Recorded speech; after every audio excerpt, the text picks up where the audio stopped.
Good morning all of you. So today we will discuss the types of angles, means how many types of angles. So there are so many types of angles. So today we are going to discuss that types.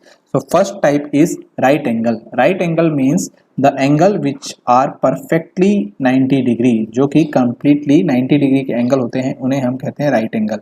जैसे बेटा ये हमारी कोई straight line है, इसमें बेटा हमारा जो एक एंगल बन रहा है वो बन रहा है 90 डिग्री का, वो बन रहा है 90 डिग्री का, यानी जो एंगल है वो 90 डिग्री का है, तो राइट एंगल को हम कहते हैं 90 डिग्री एंगल।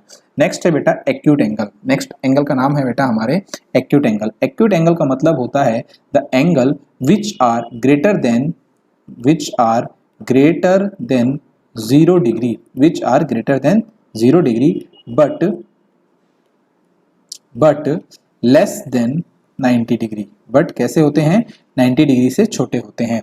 जैसे कि बेटा ये हमारा कोई राइट एंगल है, ये कोई बेटा हमारा राइट एंगल है, ये हमारा कोई राइट एंगल है 90 डिग्री, यानी यहाँ से 0 से शुरू होता है, 0 से बड़ा और 90 से छोटा, यानी यहाँ इस पोर्शन में जितने भी एंगल्स होते हैं वो सभी एंगल्स हमारे होते हैं एक्यूट एंगल। एक्यूट एंगल यानी राइट एंगल से छोटे, 90 डिग्री से छोटे एंगल। मीन्स एग्जाम्पल अगर हम लें तो 75 हमारा कैसा एंगल है? Acute angle. 25 हमारा कैसा है? Acute angle. 10 डिग्री हमारा एक्यूट एंगल। 60 डिग्री हमारा एक्यूट एंगल। 80 डिग्री भी हमारा कैसा है? Acute angle. ये बेटा हमारे एक्यूट एंगल के एग्जांपल्स हैं। These are the examples of acute angle. Now second one is obtuse angle. So what are obtuse angles? Obtuse angle means which are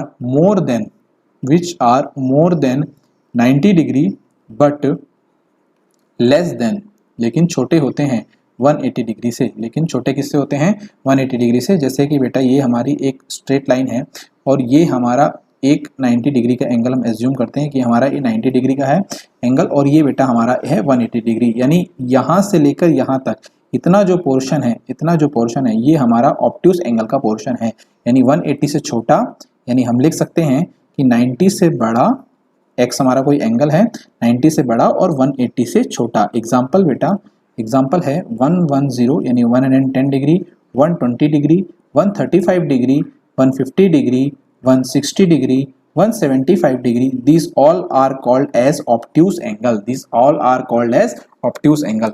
So next is straight angle. Straight angle बेटा जैसे right angle perfectly 90 degree का होता है, वैसे ही straight angle perfectly 180 degree का होता है, जो कि स्ट्रेट लाइन में बनता है। परफेक्टली 180 डिग्री के एंगल को हम कहते हैं स्ट्रेट एंगल। जैसे कि बेटा ये हमारी कोई लाइन है और यहाँ पर जो एंगल बनता है ये परफेक्टली 180 डिग्री का बनता है। यहाँ पर दो भी एंगल बनते हैं, या तो 180 डिग्री का या तो 0 का, यानी यहाँ पर हम लिख सकते हैं 0 और यहाँ पर लिख सकते हैं 180। तो ये जो एंगल बन रहा है यहाँ पर, ये हमारा है 180 डिग्री, यानी लाइन के ऊपर जो बनने वाला एंगल है उसको हम कहते हैं straight angle, means 180 degree. So next angle is our complementary angle. Complementary angles means it is a combination of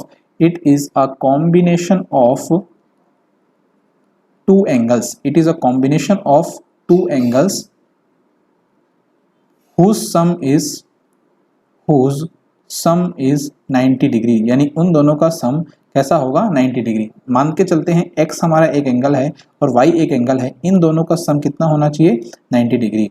तो बेटा देखो ये हमारा कोई स्ट्रेट लाइन है, सो और यहाँ पर हमारा बेटा it is a 90 degree angle, it is a 90 degree angle, और इसको बाइसेक्ट कर दे अगर कोई दूसरी रे, यानी एक और एंगल बन गया, यानी यहाँ पर एक एंगल बना और यहाँ पर एक एंगल बना, इसको मान लेते हैं x और इसको मान लेते हैं y।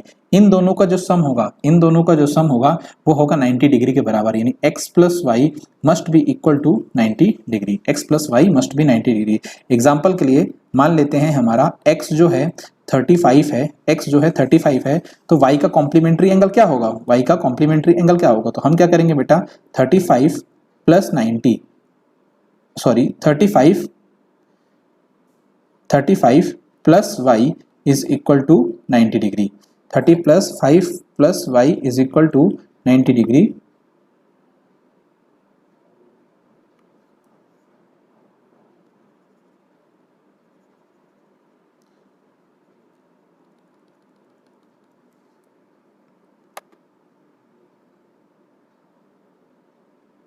यानी ऐसे दो एंगल जिनका सम जो है 90 डिग्री के बराबर है, 35 plus y is equal to 90 degree, यानी जो दूसरा एंगल है वो 90 से कम होगा, यानी y is equal to 90 minus 35 लिखेंगे इसको, तो y हमारा आ जाएगा बेटा 10 माइनस 5 5, 8 माइनस 3 5, सो y हमारा आ जाएगा बेटा 55, यानी एक एंगल तो हुआ हमारा 35 का और दूसरा एंगल हुआ हमारा 55 का। एक एग्जांपल और लेते हैं बेटा, एग्जांपल नंबर 2। एक एंगल है बेटा हमारा x जो है 20 डिग्री का, और कोई हमसे पूछे what is the complement of y, what is the complement of x, इसका कॉम्प्लीमेंट क्या होगा, यानी y क्या होगा। तो हम क्या करेंगे, एक हमारा 20 है तो दूसरा हमारा कितना होगा बेटा 70 डिग्री, तो 20 plus 70 is equal to 90 degree. Is it clear बेटा। तो ये हमारे हो गए कॉम्प्लीमेंट्री एंगल। नेक्स्ट है बेटा supplementary angle. Supplementary angle means it is a combination of two angles, it is a combination of two angles, it is a combination of two angles whose sum is 180 degree, यानी जिनका सम जो है 180 degree के बराबर है, यानी एक हमने माना x, एक हमने माना y, इसका जो सम है ये होता है 180 डिग्री के बराबर। मान के चलते हैं यार ये स्ट्रेट लाइन है, स्ट्रेट लाइन में जो बनने वाला एंगल होता है वो 180 डिग्री का होता है, जो कि टू पोर्शंस में डिवाइड हो रहा है, एक इधर और एक इधर। तो बेटा हम बता सकते हैं कि ये जो पोर्शन है हमारा, ये पोर्शन और ये पोर्शन, इन दोनों को मिला के, यानी इसको माना x और इसको माना y, तो x प्लस वाई हमारा कितने के बराबर होगा 180 डिग्री के बराबर होगा। यानी हम मान के चलते हैं कि एक एंगल x है, एक एंगल y है, one angle is x and one angle is y, तो एक एंगल की जितनी भी वैल्यू होगी उसकी जो अगली वैल्यू होगी उसको प्लस करने में हमारा 180 डिग्री ही आएगा। एग्जाम्पल समझते हैं, let us take one example. x is equal to बेटा 110 degree, x is 110 degree, so what is the supplementary angle of x, है ना, उसका सप्लीमेंट्री एंगल क्या होगा। तो हम लिख सकते हैं x अगर 110 है तो इसका सप्लीमेंट्री 70 होगा, यानी जो उसका सप्लीमेंट्री एंगल होगा वो कितना होगा 70 होगा, यानी 110 प्लस 70 इज इक्वल टू 180। एक और एग्जांपल लेते हैं बेटा, x हमारा मान लो 20 डिग्री है तो y कितना होगा बेटा 180 बनाने के लिए, तो हम लिख सकते हैं y is 160 degree, y is 160 degree. So in this way you can find the complementary angle and supplementary angle.